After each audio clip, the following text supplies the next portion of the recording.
Welcome to the Black Doctors Talk podcast. I am Deandra Taylor, the Executive Director of the Black Doctoral Network. Today, I am joined by my friend and colleague, Dr. Waajida Small. Dr. Small, welcome. Hello. First, I'd like you to start off by telling our viewers and listeners a little bit about your background and upbringing. So, where does the story start for you? Sure. So I was born and raised here in New York in the Bronx. Still live here. Very hard to leave. I know people always have something negative to say about the Bronx, but I am a Bronx girl. I went to public school all the way through undergraduate. Actually had a very good public education. I know people say bad things about New York City public education too, but I had a very good public education. I then went on to get my MBA from St. John's University, and then Red Storm, and then I went to Bellevue University in Nebraska to get my PhD. I don't know how many folks have ever been to Nebraska, but one of my professors always says it's the land of cows and corn, and it literally is. It was an experience for me going to school in Nebraska, but my school was excellent. I got a really good education. So, but yeah, that's me. I've been in public and nonprofit spaces most of my career. Drawn to it, really. I don't think I've ever seen myself working for a major corporation.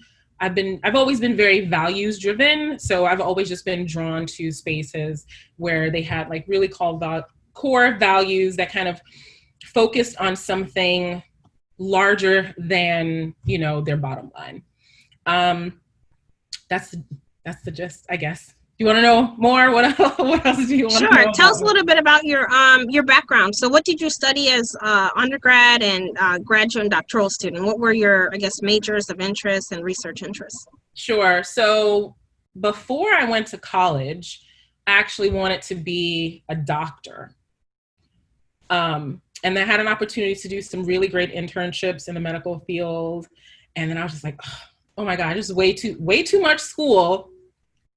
You would think, now that I've actually gone through all this school to get my PhD. But once I figured out that wasn't for me, I decided I was going to study business. It seemed like something that was universal, regardless of what space you're in. They always need someone that knows something about business. So undergraduate, I majored in management and administration. My MBA was executive management, and my PhD was in human capital management. The whole management piece, I think, says a lot about me and all of my control issues. But it's always focused on business, and my whole entire career has actually been in human resources. And I know people say, a lot of what you learn, you're not going to use. Surprisingly, I use quite a bit of my education, especially all of the things I learned in my PhD. So I decided went to undergraduate. For me, with my master's degree, it just seemed like that was just the next thing I should do. I did some research, understood you have a master's degree, it kind of gives you more opportunities, but it just seemed like, I have my bachelor's, so I should get my master's. And I thought I was done because I did my master's program while I was working full time, and that was just really hard. It was just really, really, really hard. And then my fool behind decided, it's like, you know what? I'm going to go and get me a PhD too. Perhaps I'm glutton for punishment. But originally, when I decided to get my PhD, it was me more saying, eventually I'll get tired of working. And I've always loved teaching. I did a lot of educational programs and after school programs while I was in high school, while I was in college. So I always loved teaching. I realized I did not want to teach younger people. because that's just a lot. So I figured I would eventually teach, but I would eventually teach at the university level. And in order to be a professor, you needed a PhD. So that was the intent of getting my PhD. And I love my field. There aren't a lot of people that say they love human resources, but I actually do. So that's where I decided that I wanted to focus, but actually after I received my PhD, I realized the value in it. Now, as opposed to just kind of waiting. I mean, that's still a dream of mine, but there's so much more I'm able to do with it as a practitioner, which I absolutely love. And my program was actually focused on practitioners who wanted to take their kind of career and learning to the next level. It was a traditional PhD program, but it was geared toward those that wanted to use it in practice, which was extremely valuable for me. So two things I want to point out that you had mentioned. One is about that you wanted to be a doctor. Immediately my mind, because of where we are now in our stages, is, oh, well, what type of doctor? And I think that's kind of either a misconception or kind of a mislead a lot, because when we say doctor, or even when perhaps younger could be students or just younger people hear you say doctor, as well as even now, like once you're, in a doctoral program, a lot of people think you're talking a medical doctor. Yeah. So it's really important to be able to, help to differentiate and also spread that message, that there are several types of doctoral degrees, a large number, even across, across the world. Different countries have degree programs that perhaps aren't traditionally offered here in the United States. So that's one thing I definitely wanted to point out. Another thing is that you said that you really, you enjoyed teaching, but you knew that you didn't really want to work with young children. And I shared that similar story myself, is that my background is really in math and statistics, and I enjoy working one-on-one with students at times, but I knew I didn't want that to be my full-time job or day-to-day, always in front of the classroom with, 20, 30 students. So I definitely share that as well, in regards to, you enjoy maybe instructing. And I try to differentiate to really say that I'm an instructor, because I really hold teachers really at a high value. I call myself a tutor, or I'll call myself an instructor in some capacities. But really teaching also is another thing. As I'm in educational leadership, everyone's like, oh, so you want to teach? And that's always something that you get. And so then you have to explain, like, well, no, actually, my degree, I'm using it for this. And so it's really interesting that you have the K-12 level, but you also have the higher ed level, or other parts or other aspects. It could be corporate or nonprofit that you can really use an educational leadership degree. So I think those are really great points. I wanted to go back a little bit.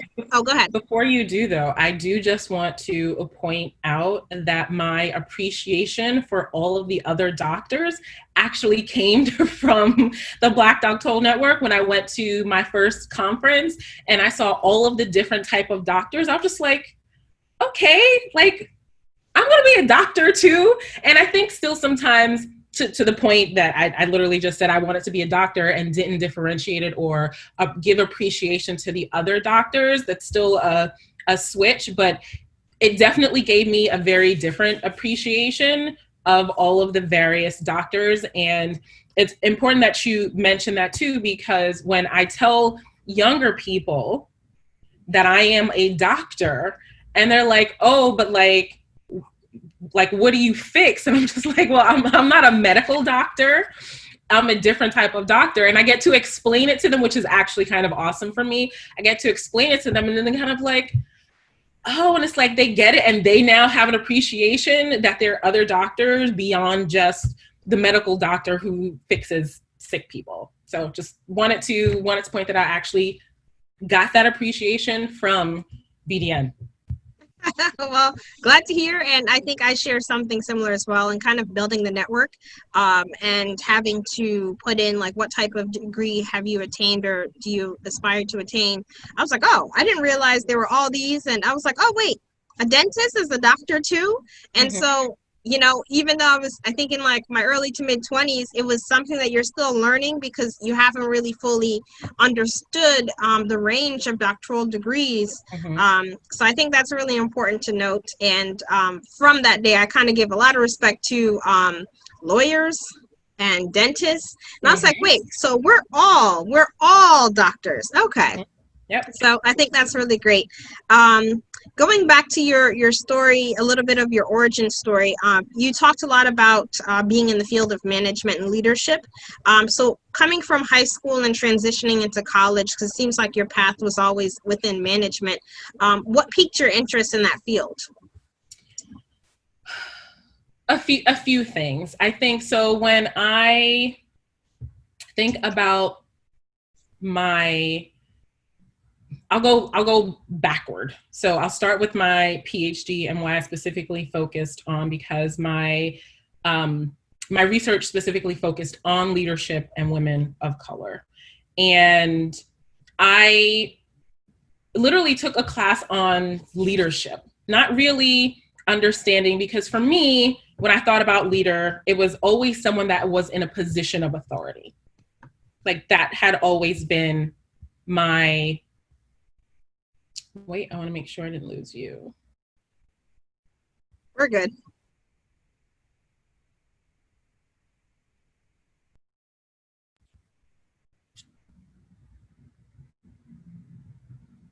Uh-oh. I hear you. Hello? Okay. All right. I heard I you. lost you for a minute. Okay. So I want to start backwards from when I got my PhD, and my research focus was specifically on women of color and leadership. And my kind of view of leadership, it always equated to someone that was in a position of authority. And my first leadership class during my PhD, it was way more than just that. Just because you're in a position of authority doesn't mean that you're actually a leader by how it is defined. And one of the definitions that I go to, how I like to define leadership, is that leadership is an exchange. And it's an exchange between you and someone who sees you as having, the moral, ethical, psychological values that they believe or that they share.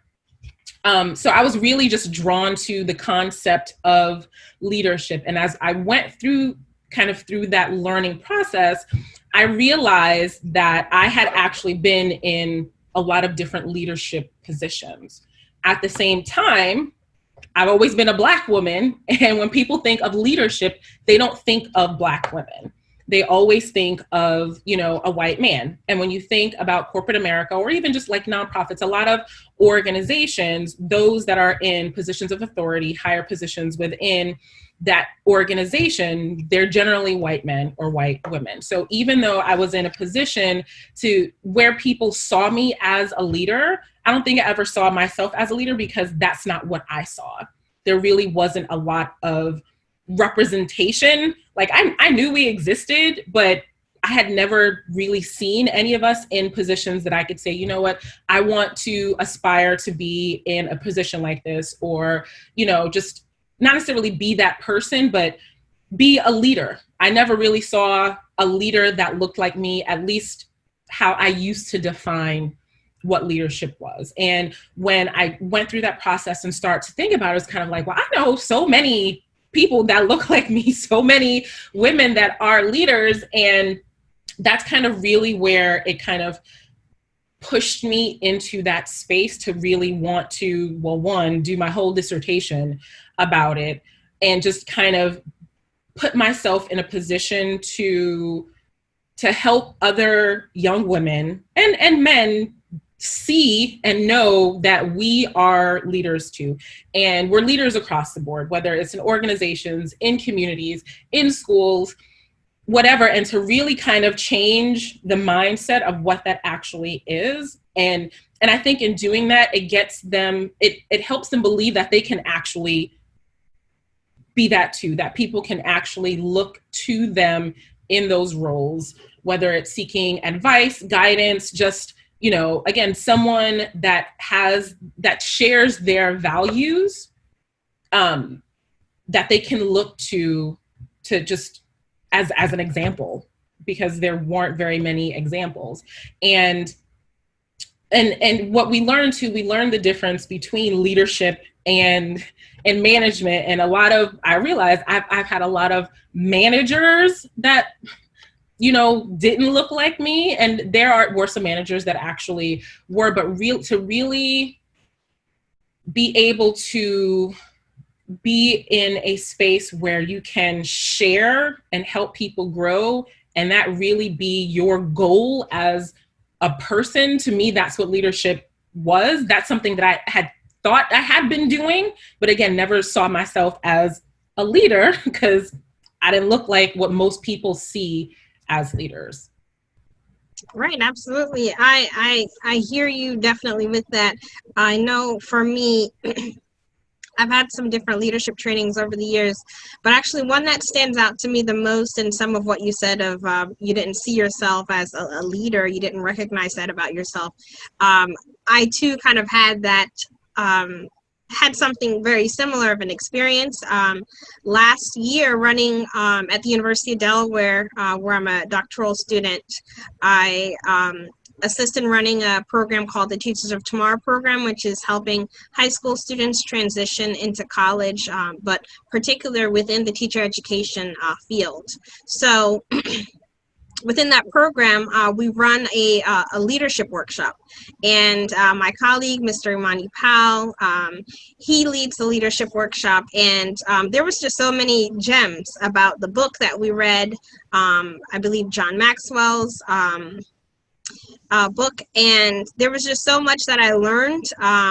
And then I also took a leadership course at the university later that same summer, and it just kind of reaffirmed so many of the things that he was also teaching while I was there with the students, and just to continue to grow and to learn again. So he said something very similar, and he approaches it the same way when students say, like, I don't think I'm a leader. He's like, well, what do you think a leader is? And so a lot of what you said is basically the approach that he also takes and how he helps you to kind of see yourself in that leadership role. So definitely thank you for that.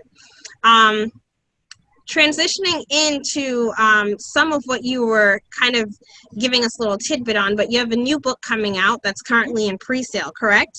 Correct. All right, so your new book, Our Leadership Journey, Shared Stories, Lessons, and Advice for Women of Color. What inspired you to write it?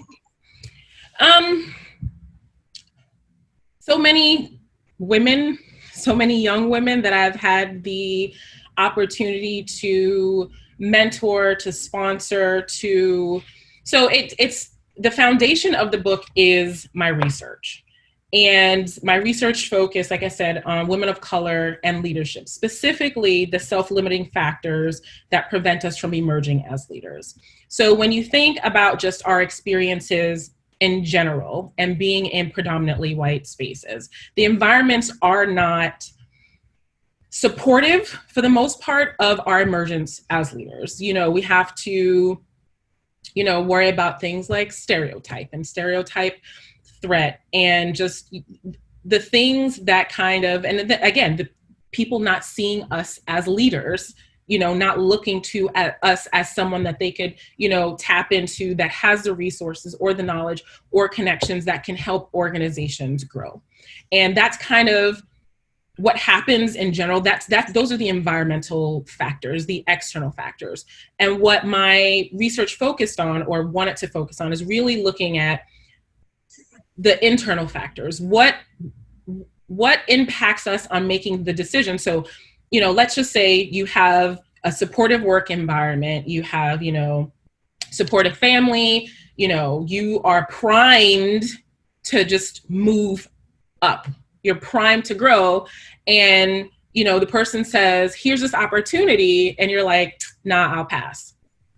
And I wanted to know why we say, nah, I'll pass. Why do we give up on opportunities? And so many things that I knew because I made those decisions came out, but then a couple of other things that I had not realized came out of the research as well. I mean, clearly we all know like fear. People are afraid to do things. So, but what was prevalent was fear of failure, which is major. And just, us as Black women, we are socialized that we can't fail because that's actually the expectation.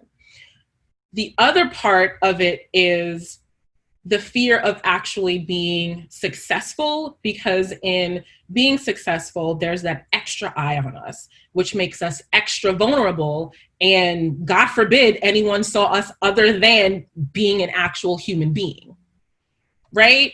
It's just, so it's like, you're damned if you do and you're damned if you don't. The other thing was fear of like judgment, right? How are people going to see us? Are we, and like this, are we really who we say we are? And that's that big old imposter syndrome. One of the other major things that I think is important too is culture and the fact that we have multiple roles. We are mother and wife and sister and daughter. And within each of those roles, we have expectations from all of those different people, but it's like, we're also us, and we have expectations of ourselves. And there are things that we want to do for ourselves as well. And so a couple of other things. So it's the foundation is my research. And I realized that as I went through my own journey, which is partly why I call it our leadership journey. And I thought about just kind of my own journey as I kind of went through my career, all of the things that I experienced, all of the things that I didn't have. Yes, I had a mentor. Mentor didn't look like me. Awesome. His name is Herman Smith. He is the most awesome man ever. But as a Black man, his experience is different than me as a Black woman. So he can only help me through as much as he knows within our commonalities, but there are so many other things that are different for us. When you think about, just the leadership hierarchy, if you will, at the top, you have straight white man, right? That's the very top tier. And then the next tier, you have your straight white woman and your straight Black man, right? And then the third tier, you have your homosexual white woman, your homosexual white man, and then your, heterosexual Black woman. And then the very bottom is your, homosexual LGBTQ female. So we're literally already, in terms of like what people consider as leadership and that hierarchy, already at the bottom. And, trying to navigate all of those different things to get to a top to be recognized for a lot of us is, I don't want to say it's impossible, but it feels impossible. And again, that representation, I didn't see it. I had aspirations. I didn't think it was possible. And then, so I thought about all the things that I did not have, and being in position to be able to be that person, having mentored, having sponsored, having been an example, I wanted to give that to us to say that it is possible. Sometimes I refer to the book as, it's a mentor to carry with you. It's the mentor I needed, didn't have, and that I've now been able to become. And so it morphed from the research into kind of what were all of the lessons that I learned, like whatever I can give, I want to. So what are all the lessons that I have learned? What's all of the advice that I have given? Because I eventually found women that look like me. They weren't necessarily my organizations, but it was like, we exist. And that was just really exhilarating for me. And I wanted to give that to us, because even though we, as they say, we are doing the damn thing, we are just all doing amazing things, there's still so few of us in those positions where women of color, young Black women can see that. We're still very much the only person in the room. And for me, and I think for a lot of other people, when you're the only person in the room, you believe that you're the only person that's experiencing what you're experiencing. And that's not the case. And I want to show people that that's not the case. You know, we all have our stories. You know, hopefully the stories of the women that I share in the book, you can see yourself in it. You can be inspired. You can, you know, learn the lessons and really believe that you are a leader. And like my goal with this really is to, and it may sound cliche, but it really is to change the face of leadership. Absolutely. Now, with your book, you said that kind of, I guess it came out of your dissertation work. With your dissertation, did you have to shift from academic writing to practitioner writing for the book? If you can talk a little bit about that. Yes, and that was extremely hard for me. For some, it may be easy. But that's the thing, and I'm glad you asked that question, because I wanted it to, you know, people always, there are a lot of folks that publish their dissertation. And while I love learning, just clearly, I love to learn, and, you know, I love to share. I've always been a practitioner. Like that's been my space. And I've tried to use kind of my learning in academics to support that space. So there was definitely a translation that was needed. And when you're in the PhD space, you literally learn to speak a different language. And I was speaking that language for like 4.5 years. It was very hard to kind of switch back to the practitioner language, because it's kind of like I understood everything, but it also wasn't about me. And I had to make it so that it was consumable for the audience, and my audience are those that are practitioners. Not to say that, you know, and, you know, someone that's in academia can't understand it, because I actually, you know, some of the women that I interviewed were in academia, and the challenges that they had rising through the ranks, just, you know, going from assistant professor to associate professor or dean, or if they were the head of a program, just the opportunities that they didn't have, how to navigate that same issue in academia. There is no representation. There aren't very many of us that they can say, you know what, I see myself there, because they don't see themselves. So it took a lot of editing. I had a really great copy editor pre-contract with the publisher, really great copy editor that helped me with that.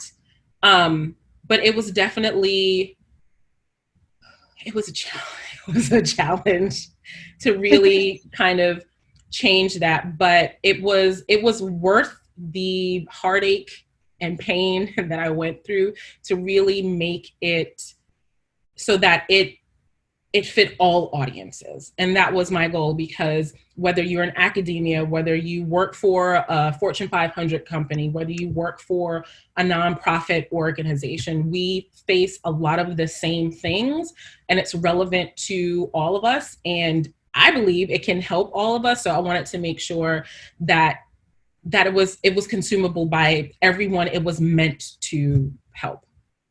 Now that was hard. That may actually answer my next question. So for practitioners, what is it that you hope for them to be able to gain from your book? I hope that where they don't think they have a voice, that they find it. And if they think that they've lost their voice, they're able to reclaim it. And this was part of writing the book, was actually me reclaiming my voice. It was all of the things that I was afraid to say to my colleague, or the young woman that, you know, worked with me or for me, or even just the things that I think people were afraid to say to me, to help me as a Black woman in a very rough space get through it. And I think a lot of the finding yourself and finding your voice is accepting your authentic self. And I know a lot of people use the word authenticity a lot, but it really is just being able to be who you are and being able to show up as yourself every day all day. When you can do that, and you can do that unapologetically, and you can get to a space where you know that all of the noise over here really has absolutely nothing to do with you,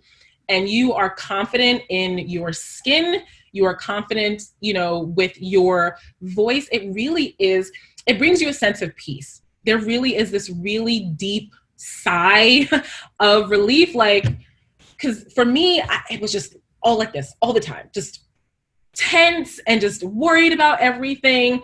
And very quick story, if we have time, very quick story. I was maybe 25 or 26. I had just started a new job, and my mentor who had went there, he brought me over, just started a new job, and I had a supervisor, and perhaps that's why I'm in HR. I like rules. I like structure. It helps me. It helps me, my brain. It helps me relax. And so in HR, you have processes that you need to follow, and you have laws that you need to follow. There's just rules in place. And I had this supervisor, and of course, whenever you can help your constituents, make things easier for them, absolutely, that is what you are supposed to do. But you're also supposed to do that by not breaking the law or violating policies or anything like that. And I had this supervisor that was asking me to do something. I think she was asking me to change something on like an application process. And it didn't sit well with me, but I was like, okay, I didn't want to make noise. I used to, I was quiet. Didn't say anything. It was just kind of like, okay, it's not sitting well. She's my supervisor. She's my boss. I have to do what she says. First thing she asked, it was fine. Wasn't terrible. It was uncomfortable. I chalked it up to me being tense, me just being too rigid. But she kept just asking me to make all of these changes. And it got to a point where, and she would always name drop the big boss, always name drop. And it was kind of like, well, if he said it, well, then clearly, but that also didn't sit right with me, because those are just some things that I knew he wouldn't say. And it got to the point where she wanted me to actually change the application to suit one particular group of people. And I knew she was just trying to get on the in with the head of that department. And it was just kind of like, not only was bordering illegal, it was making an exorbitant amount of work for me and my team that she honestly was not an active participant in. We were working 6 days a week, 10-hour days, and this was just adding extra work. So I was like, you know what? Let me go and ask. Let me use my voice and express myself. And I went to my boss, and in his, way, he used to sit back in his chair, put his arms here, and he's like, now, Waajida, would I say something like that? And it dawned on me like, well, no, but that's why I'm asking. And he's like, well, clearly all of this is happening. Why didn't you say something before? And I was like, well, I didn't want to get in trouble. And he's like, why would you get in trouble? Like, do you think I would fire you over something like this? And I had to sit and think back. Well, no, because, well, one, I knew I was right, but it was like, okay, I had to sit back, and he literally was just like, look, he said, you need to use your voice. You need to speak up regardless of what it is. Don't be afraid to use your voice. So long story to say, to answer your question, it really is about finding, reclaiming, and using your voice and being unapologetically you, and being okay with that, and being okay that people are always good. They've had opinions since forever. They're always going to have opinions. Whether or not their opinions are going to change is being in a space where that's neither here nor there. You know what you were meant to do, who you were meant to be. You know what your contributions are. You know the value that you bring to every single room, every single table, every single organization. And it's acknowledging that, accepting that, knowing that, and living that without fear. I know that was a long answer, but that's my answer to your question. Thank you, though. I also want to ask, what is one piece of advice you can offer to women of color in new leadership roles, perhaps in predominantly white spaces? And what do you think they need to know about how to thrive in those spaces? I will tell you what has allowed me to thrive. And that has really been honesty. One thing that I have always done is I've always spoken the truth, regardless of whether or not somebody wants to hear the truth. I've always spoken the truth, and that can't be denied. And the way to do it, though, is you have to do it in a way that is palatable for the person that you are saying this to. And you get to a point where you can do that when you know people on more than just a superficial level. And I do talk about this in the book. We get to a point sometimes where we don't want to deal because it's just so much. Like, I can't deal with this person, and we kind of dismiss them, and we miss an opportunity to learn how to manage them, how to manage the relationship, how to get what it is that we need from them so that we can be in a space where we can thrive. And that is really understanding people on a superficial level, beyond a superficial level, but also being able to speak the truth. For me, that has I've garnered a lot of respect from being honest. But I know how to talk to people. I know how to talk to individuals because I've taken the time to learn about them, what their motives are, what their values are. And that's been a lot of observation, being open to conversation, because as they say, when people talk, listen, because you will learn a lot about them. And so I think that would be, so 2 pieces of advice: always being honest and speaking the truth, and learn people and meet them where they are, learn who they are as individuals so that you can better lead them. And, unfortunately, we're always in a space where we have to just manage a lot, but you can make it easier on yourself when you know what that person's motives are. And they will be revealed. You just have to listen. And something that you were saying reminds me of really just transitioning to new positions and sometimes new roles. So sometimes you have been in leadership for a while, or perhaps this is really your first step up. For those who are maybe in that transition role of a new space, I would say that sometimes in speaking along with what you were saying about honesty and really keeping that as perhaps a top value in the workplace, for those who are new positions, I guess sometimes is a time of kind of warm up. As you know, in academia, a lot of people are newly appointed on July 1st. Mm-hmm. So in the summer months, while students are away, especially for, again, senior leadership and things like that, there is a lot of kind of warming up for the first month or two, or even the first, half of the semester, depending on what that leadership role is.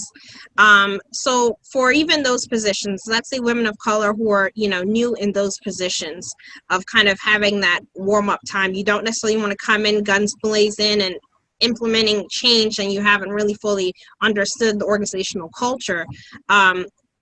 What advice, I guess, would you give about when to really make that transition, or how to determine when it's time to kind of say, okay, I've studied the organizational context or the organizational culture, and how do I really make that transition now into, asserting myself into my role? So the first thing, and I think it's important to take one step back. And it may sound very simple, but one of the most important things you can do in a new space is network.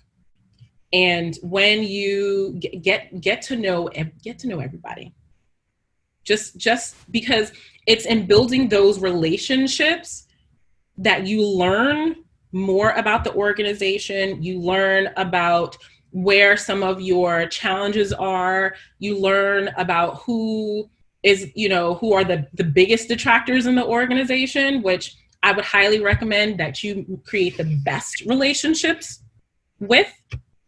And then, who are the supporters within the institution or organization as well. You have to get to know the people and build the relationships. I'm not saying you have to go and kiki and with everybody all the time, but get to know your colleagues. Let them know that, you're a human being, because people actually don't see us as people. We people see us as, this entity, if you will. And again, when there are already these stereotypes about us. So we go into these predominantly white spaces with a mark on us already, because there's already a preconceived notion. I think it's important. And a lot of us, I think because of that, we're very guarded and we don't make the effort to get to know people. And it's kind of like, we always say, well, I don't want people to know my business. You don't have to tell them your business, but you can tell them how excited you are to work there. You can ask them what they do. You can tell them, what class you're teaching, what you love to do. And you start to create a support system. You can get to know people and people can get to know you without you having to share any of your personal business. Like, they don't need to know that you have kids or that you're married or not, because that's not relevant in that context. And with that, I think the broader umbrella is really reading the room, and reading the room is also reading the people and taking the time to really do that. And as you learn people, you make relationships, you'll know who you need to really push that with and who you don't, and who you need to push it with just a little bit so that they can push it with the person that you can't push it with. And we rightfully so, we have this thing about credit, right? I'm a firm believer in giving credit where it is due. But one thing that I have learned, and perhaps it's just with my profession, is as long as what you want to get done is being done, doesn't matter who's doing it, because it's getting done. Your initiatives are being pushed. Of course, never let anyone take away from what you are doing. But sometimes it's okay to it's getting done. And again, maybe it's just my profession. It perhaps is different in academia, but I used to be like, but I did it. Believe me, the right people will know that it's all you. And as long as the right people know that it's all you, if somebody wants to, that looks bad on them, but you got it done. It got done. You got the change that you wanted to have made has happened. You can now breathe easier. You can be happier. You can be more fulfilled because what you needed to get done is getting done. Absolutely. And I think that's really great that we spoke about that, because there are a lot of women and just people in general who are transitioning into just really being new in the field of being a leader or an executive in their organization. And I think it's really important to kind of know how to really go in with that approach, how to really approach those new organizations. Perhaps it's the same organization, but it's a new department, so even within a large organization, every little pocket has its own organizational culture. So I think that's really great for us to be able to, provide for the listeners and the viewers. Now, I want to get into some of the work that you've been doing with the Black Doctoral Network over the years. So what interested you to get involved with the network? Well, I had never known there were so many Black doctors. Like I was actually on Facebook, and a woman I used to work for, I want to say maybe 10 years, maybe 10 years before I actually saw her post.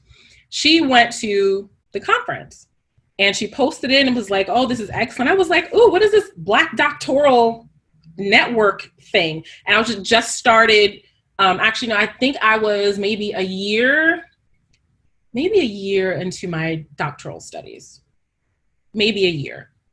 And I read about it. I was just like, what? Like this exists? And I went from being in a professional space where there was no one that looked like me to be in an academic space where there was no one that looked like me. I think in the whole entirety of my doctoral, like the program that it's been in existence, there's maybe been like maybe six of us, maybe 7 that were a part of the program. And it was just kind of like this exists. And it was really just like this amazing feeling. And I'm not exaggerating. It was just like, I want to be like a part of this. And I think she was posting that she had attended the year before, but wasn't able to attend the upcoming year, and was like encouraging everyone that she knew like to go. So I was like, okay, I like conferences. Let me go to this conference. And I think it might have been 2015, the year before I've been to 3. It might have been 14.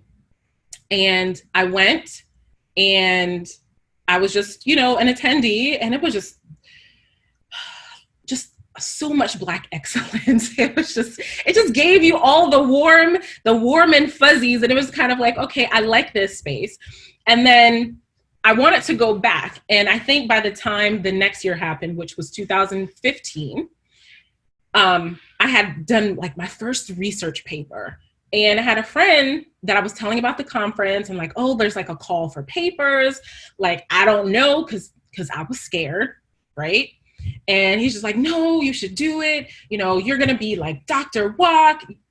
Everybody's going to know your name. And it was kind of like, and to the point that we made earlier, I'm not a front-facing person. I like to be behind the camera where I'm most comfortable. And it was kind of like, you know what? So I submitted my proposal, and Lord, if my paper did not get accepted, it was just awesome. And I went, and I think that changed the experience for me, because I was a presenter. And then afterwards, so many people came up and was just like it was a great presentation, and just how they had experienced the same types of things. And like, I was like, people actually want to know like what I'm talking. And for me, when you're, even when they're like you, I would literally was just like in awe. I was just like, I'm not at the level of people here. Like, I'm still just like a student, all of these things. And then I went again, 3rd year, I was like, I'm not giving this up. I'm going every year. So the 3rd year, my dissertation research got accepted as a proposal. And that too was an amazing experience. I think that was the most nerve-wracking, because this was kind of like, this was my professional piece. This is what was going to make me doctor, right? And it was at the conference that I was approached.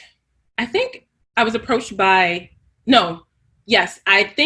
the first time I actually met Maurice. And I don't know how, like, just he was talking to everybody, because he always talks to everybody. He talks. And he was like, oh, I heard you did like really good or whatever. And he was talking, and I was literally just saying how awesome the BDN was, and kind of went home. And I think maybe 2 or 3 weeks later, he called and asked me if I wanted to volunteer. And I think that's when he put me in contact with you. So I started doing volunteer work. And when I think about, sorry, I'm going to just sidebar really quick. Like, a big thing for me is like purpose, and what is my purpose. And I realized that regardless of what it is, my purpose is to help people like us. in whichever way I can, I would do it, whether I got paid to do it or not. Like if it's going to help us grow, elevate, just be wherever we need to be, I want in. So he asked me if I wanted to volunteer. I was like, hey, sure. It was a lot for me at the time. I was like, I don't know if I have time to volunteer, but I want to volunteer. So I started helping with university partnerships. And I think the university partnerships and just kind of like the goal of the university partnerships and just the part of the goal of BDN to kind of, you know, and enhance the spaces, enhance the academic spaces with Black and Brown people in, you know, leadership positions, in, you know, instructor, teaching, professor positions, in staff positions, to diversify the college and university space. So that kind of coupled, or part of that was kind of the diversity and inclusion. And that was just a part of the role. And so volunteer with that, I got some really great opportunities. I actually got to teach a workshop at the first recruitment fair, which was really, really great. And one thing, talking about things I'm afraid of, you wouldn't know, but public speaking makes me so nervous. And I do it a lot because I force myself to do it to get out of that fear. And it was nerve-wracking because, again, it's just kind of like, you know, they're going to look up to me. And I was still a very new doctor. So it was actually still very uncomfortable for people to call me doctor. And it was kind of like, again, imposter syndrome. Like, I know I did the work to become Dr. Small, but hearing people say doctor, especially when it was really new, it was kind of like, now I'm going to be here and I'm representing like the Black Doctoral Network.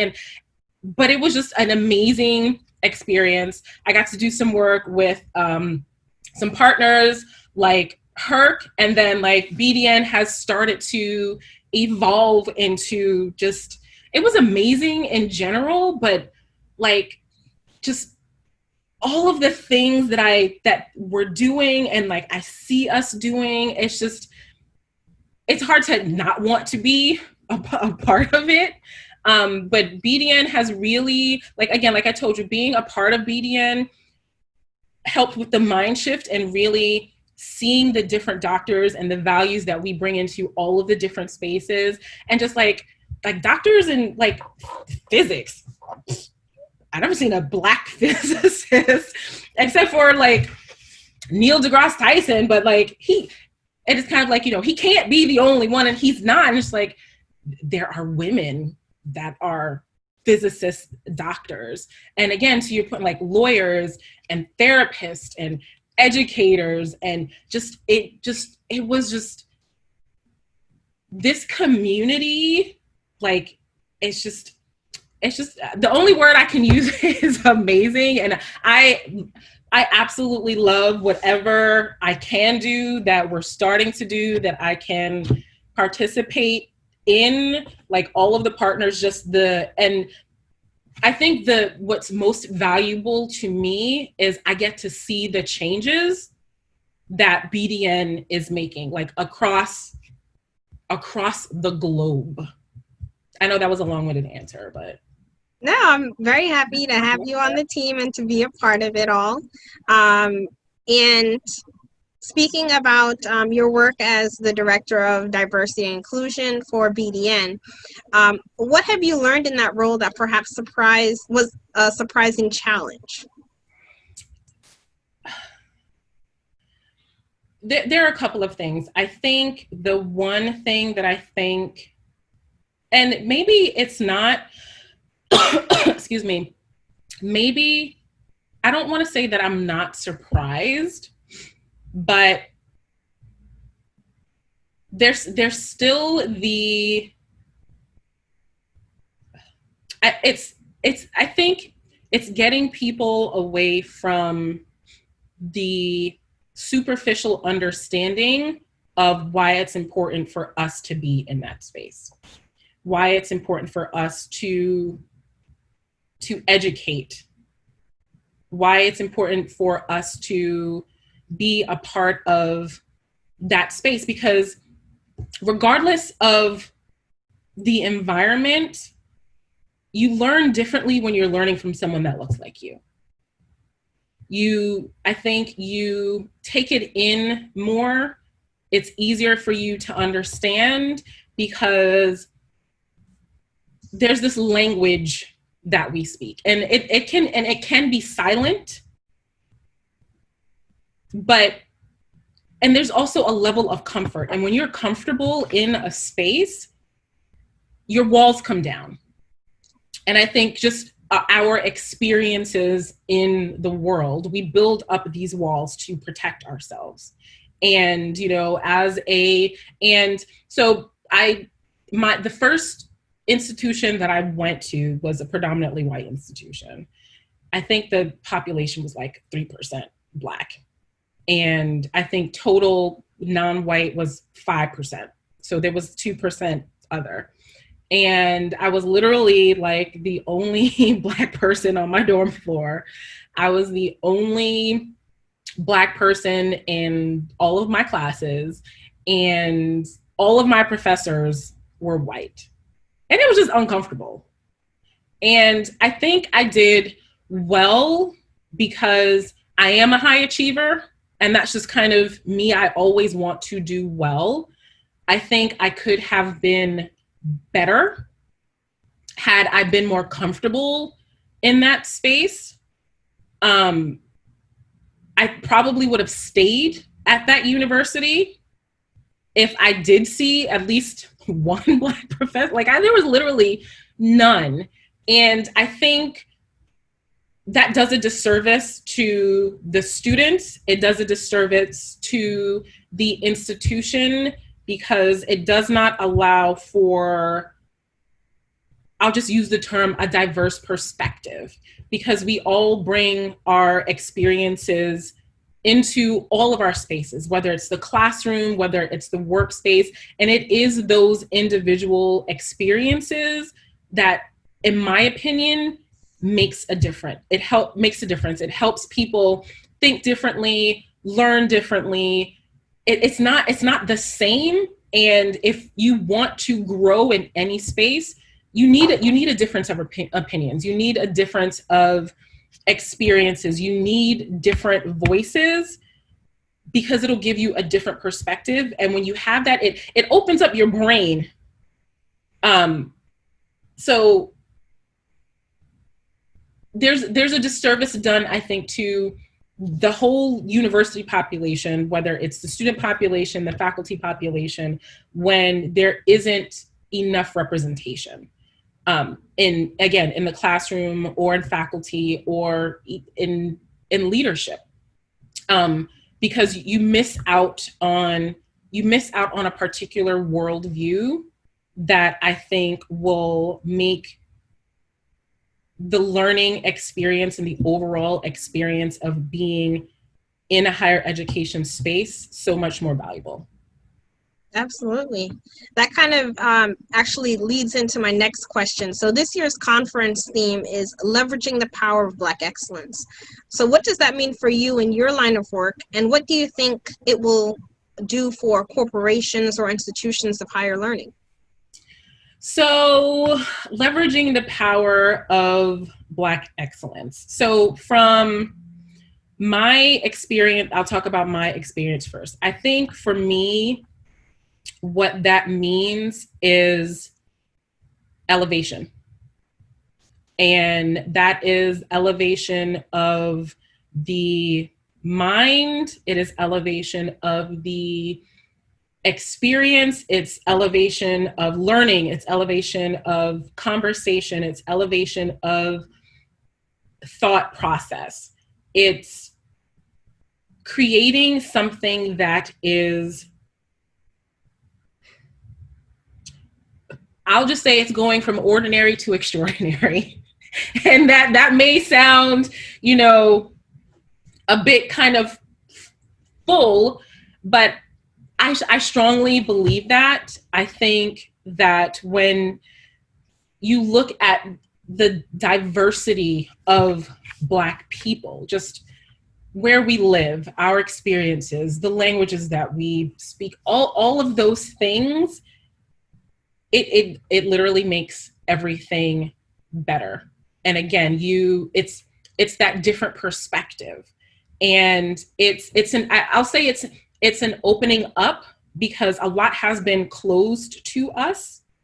And in closing those things, in preventing us from being a part of things and closing doors, they miss out on all of the possibilities and all of the excellence and all of the value and all of the perspectives and the world views that we have that will just make them better, make the experience better.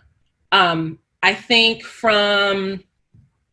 so that's my experience, and I'll just use that as the corporate experience. I think from the kind of university experience, there's so much not being taught. Just again, elevation of the mind for us. It will, how do I express this? When I think about my experiences in academia and just as a student and what I learned, again, none of it was about me, unless I took a Black Studies course, which was literally only one course in the schools that I've gone to. There wasn't anything about me. And I know that we have contributed to everything in this world. And we miss that. And it goes back to, again, what we can do for us. That also makes us better. It also elevates us as people of color, as Black people, because there's so much information that we don't have. And in not having that information and not having that learning, we limit, or we're being limited in what we are able to do, how we're able to grow, how we're able to contribute, how we're actually able to, I'll just sound cliche, change the world, but it's literally changing the world, whether it's our world or the world as a whole. It expands everything that I think we need to be leaders, really impactful leaders. Thank you so much for that. You were mentioning about diversity, and I wanted to actually segue back to the role of mentors and mentorship. So I know that you had mentioned one of your mentors, but who are your mentors and how have they helped you in your growth? So I have, I'll say, well, one actual mentor, and then I have a couple of mentors in my head, right? So my mentor, his name is Herman Smith. And he literally, from a professional perspective, taught me everything that he knew, which is, everything that I know. And one thing that I've always, and I tell people all the time, I use his words. He told me it's important to know something about everything and everything about something. He always said that to me, and that has always been my kind of guiding principle, regardless of whether I thought it would be valuable to me. I learned it because I learned something new, and in learning something new, I was much more capable.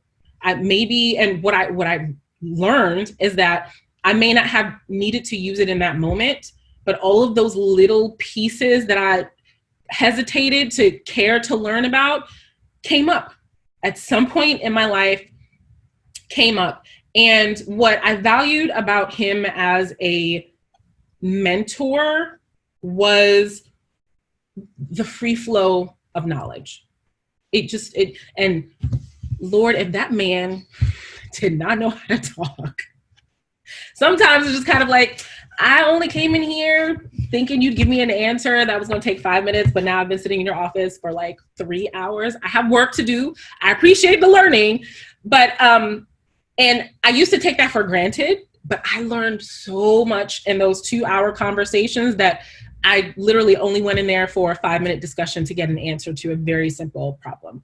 But again, his knowledge was free flowing. It didn't matter. He never held anything back. There was never a secret. Again, as much as he could teach me and tell me and instill in me as a Black man having a very different experience, he did, but he also acknowledged that my experience would be different, and kind of helped me along that. And knowing that I needed someone other than him pointed me in the direction, and connected me with women that looked like me, people that could help me with things that he couldn't.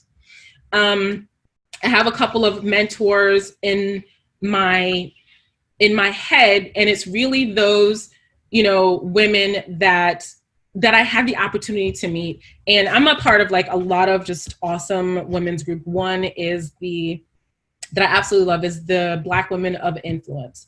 And again, it's the free flow of knowledge. And, some of these women are corporate, executive managing directors, executive directors, people you're just like, wow, like I want to be like you when I grow up kind of people. But again, it was just kind of like, it wasn't like, well, I did this on my own. And a lot of them just went through a whole bunch, but it was never, well, this is my secret. It was just, here's what you need to know. And for me, that's always been instilled in me. So it's kind of like, that's the same thing that I do with my mentees, and really any young woman of color or any person. I'm going to tell you everything that I know, all of the experiences that I had. Hopefully it can help you. If not, it just gives you a little bit of extra knowledge that you might not necessarily need now, but might help you in the future. And it was just, again, it's just the free flow. It didn't matter what it was, what it took for them to get there. They just gave it. They just gave it to me. Not expecting anything in return. Nothing was ever, a secret. I'm not going to, hide how I got to this position. They're just kind of like, no, if you want to get here, here's the path that I took. Here's some things that I think might be valid. Your path will be your own, but, here's some things you need to look out for. Here where the blocks are going to be. Here's how I broke those barriers down. And it's kind of like, it was literally like, whatever you need, I'm going to give it to you. So going along the lines of really passing that torch of mentorship, are you a mentor to other women of color, and what is your approach to mentorship? I am. I have some awesome mentees. I love them so very much. I think for me, it's really the openness from learning from them. I'm not that old, but they're definitely a generation, probably a generation, below. And it's the openness to learning. And it really is the exchange. We learn from each other.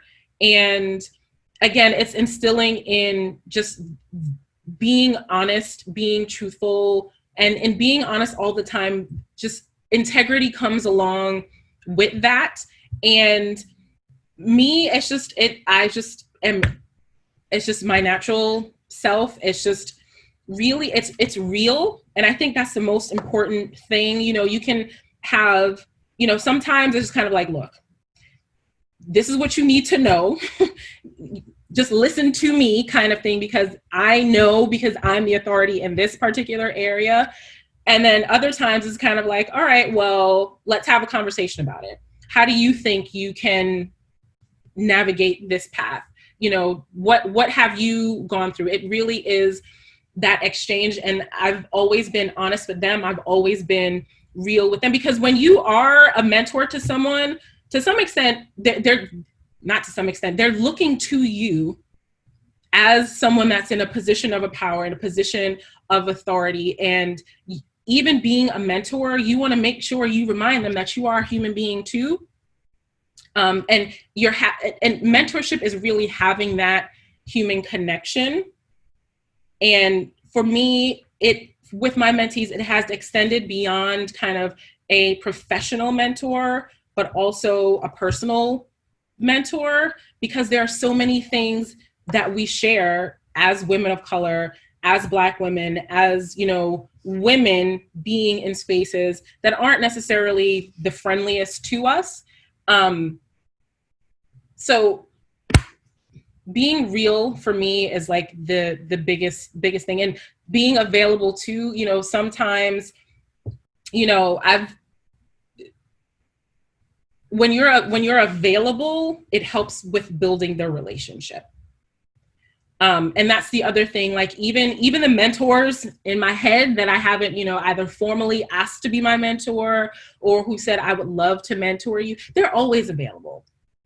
I could literally just text or call or send an email, and they're never too busy for me. And I think when you are a mentor to someone, you make the time, because that type of relationship is really important for someone as they're in a phase of developing. The other thing that I did learn too is that you can actually be a mentor to someone that's not younger than you. You can be a mentor to a peer. You can actually be a mentor to someone that's in a higher position than you, because we all have different experiences, and it's in that respect for that experience and the respect that you can actually teach them something that they don't know that helps build that relationship. Absolutely. And building upon your experience, you know, as a woman of color in leadership, what were some of the challenges that you experienced? I'm sure there's many, but what were some of the challenges that you experienced, and what did you do to help navigate those? I think for me, the two biggest things were, and I'm not even sure you can actually call it ageism when you're younger, but I'll just use the term ageism, because I have always been the youngest person in the room. And then of course, racism. I've experienced it: overt racism, covert racism, sexism, and it took a while, but it was getting to that point where I realized that the issues that people had because I was young, or because I was, you know, Black, or because I was a woman, were not my issues. And when I got to a point where I realized that they weren't my issues, I was able to confront them head on, regardless of, you know, how fearful I was, how, you know, scary the situation may have been. I got over it because I realized it wasn't about me, and it impacted me. It impacted me mentally, emotionally, but it was being able to face it head on. And I think the one thing, and I think it's a lot of us do the same thing, and it goes back to what I mentioned about respect as well. I respect myself, so I'm not going to allow anyone else to disrespect me, regardless of who it is, what the situation is, because I have self-respect. And in having self-respect, I command respect from other people. And that is in my presence, that is in my communication, that is in my presentation. And when you have self-respect, it literally comes out of your pores. Like, people will see it, people will feel it, and those that are intimidated by you will try and take that away, but it's maintaining that level of self-respect to not allow it to impact you. And it took a while for me to get there, because again, as I mentioned before, I was quiet. I lost my voice because I didn't want to get in trouble. I don't want anyone to say anything to me. And it got to, one, the encouragement of my mentor to use my voice. And I think there was a sense of, what's the word? Like, because I knew he had my back, I was less afraid. So that instilled a certain level of confidence in me in that particular space. And I was able to bring that along with me. Self-respect can be hard when you're constantly being disrespected. And it can take a lot to build that up, but that for me was the main thing. And that had been instilled in me from when I was young. My mom always said, never let anyone be disrespectful to you.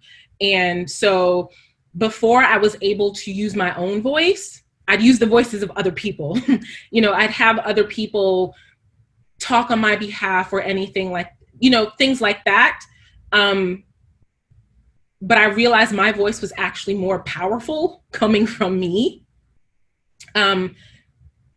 Again, long-winded version of saying, so definitely self-respect, confidence, and understanding that people project a lot. And when you realize that it's not about you, you're able to shake it off, and you're able to not allow it to impact, because we keep so much in, and it manifests itself in so many negative ways, and we'll blame everyone else for it. But it's doing the work we need to do for ourselves, and it's okay, and it's also knowing that it's okay to be about you, like be about you. Like sometimes it don't have to be about everybody else. Very, very, very true. Speaking of using your voice and being confident, the role of self-advocacy is very important in the workplace. So some people don't have any issue with advocating for themselves, while others feel challenged in themselves to do so. So why do you think that is, and how can we help to change that? It's definitely something we don't do as often as we need to. Again, it goes to your own experience, and only you know what you need. Only you know what your experiences are. Only you can articulate that. And when you don't, that allows for other people to create a narrative for you. And that narrative is often false. I interviewed someone on my podcast, and she said she found a meme somewhere, and the topic of the podcast was self-advocacy. And she said, if you are not at the table, you are on the menu. And you don't want people making decisions for you, because they often don't know you well enough to know what's in your best interest. So only you know that. I think, and again, it goes back to the point that you made about using your voice. That's where the change is going to happen. That's where the change for you is going to happen, when you speak up about what that change needs to be. If you don't, you're always going to be in the same situation. Or you're going to be in a new situation that's not the best situation for you to be in. Other people are going to create your story. And in creating your story, they can constantly change all of the bits and pieces in it. They can change what happens in the middle of that story. They can change what happens, they can change your ending. They can change the characters, or the people that you need to interact with or should interact with or build relationships with, because they're dictating it, not you. Absolutely. Now, you're a certified purpose leader and professional coach. So what does that mean, and what do you do in those roles? So a certified purpose leader is, and it's an actual certification. I went to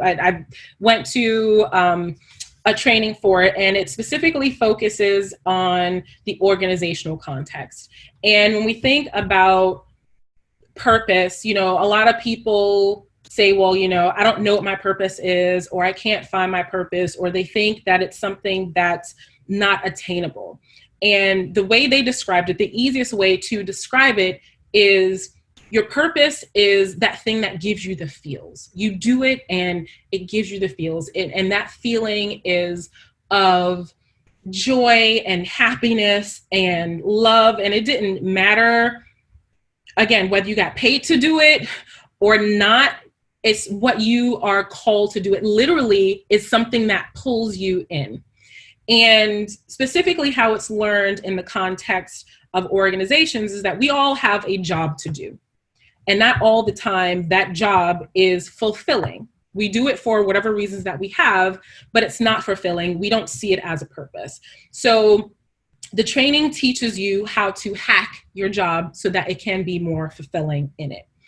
So for me, I always say human resources is my profession. I like doing it. I, enjoy it. It helps kind of like, with my brain and the challenges, but it's not my purpose. And in working through this and getting the certification, I realized when I was in the job that I was in, I was doing human resources. I was also the program director for a youth workforce development program.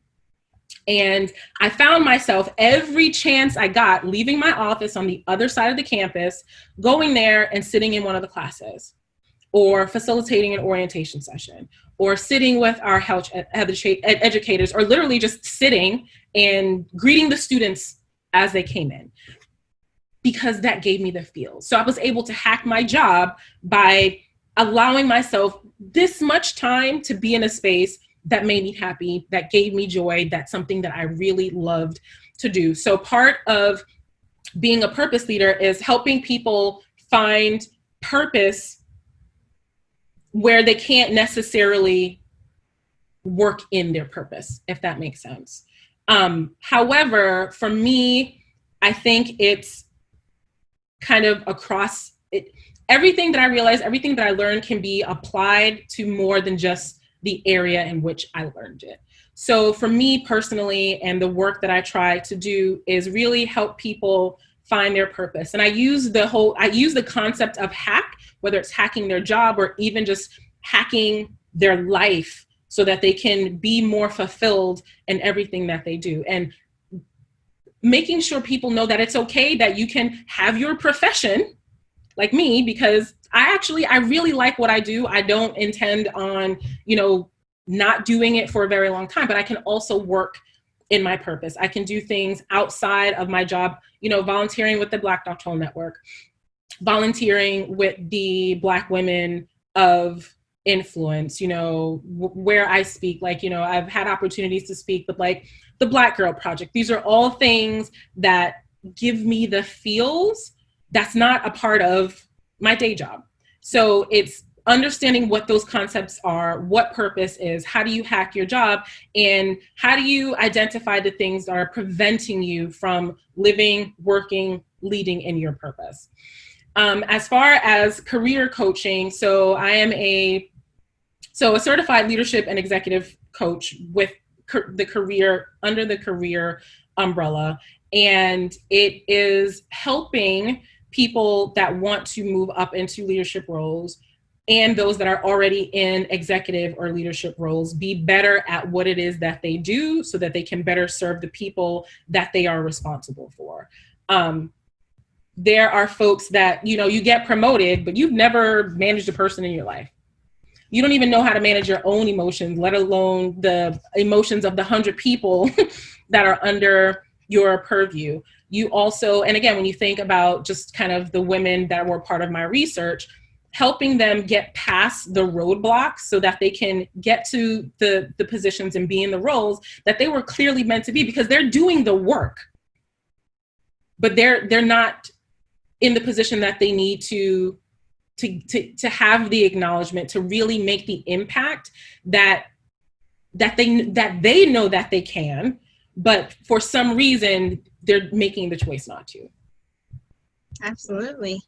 Well, Dr. Small, thank you so much for joining us today. Please tell our viewers and listeners where they can go to learn more about you and the work that you're doing. Sure. Thank you. This was awesome. Of course, I love the Black Doctoral Network. So thank you for having me on the podcast. So I am on social media. My Twitter and Instagram handles are Dr.Dr_WL Small. It's the same for Facebook without the underscore. And you can visit my personal website, which is my first and last name.com. So waajidasmall.com. And of course, the book, you just kind of add that / and write the word book at the end. So waajidasmall.com/book. This was absolutely amazing. So thank you very much. I really enjoyed our conversation. You are very welcome. So again, please be sure to pre-order her upcoming book, Our Leadership Journey: Shared Stories, Lessons, and Advice for Women of Color. Thank you for joining us today for Black Doctors Talk podcast. We hope you'll join us again next time. But for now, be sure to like, share, subscribe, and tell a friend. Thank you. Thank you.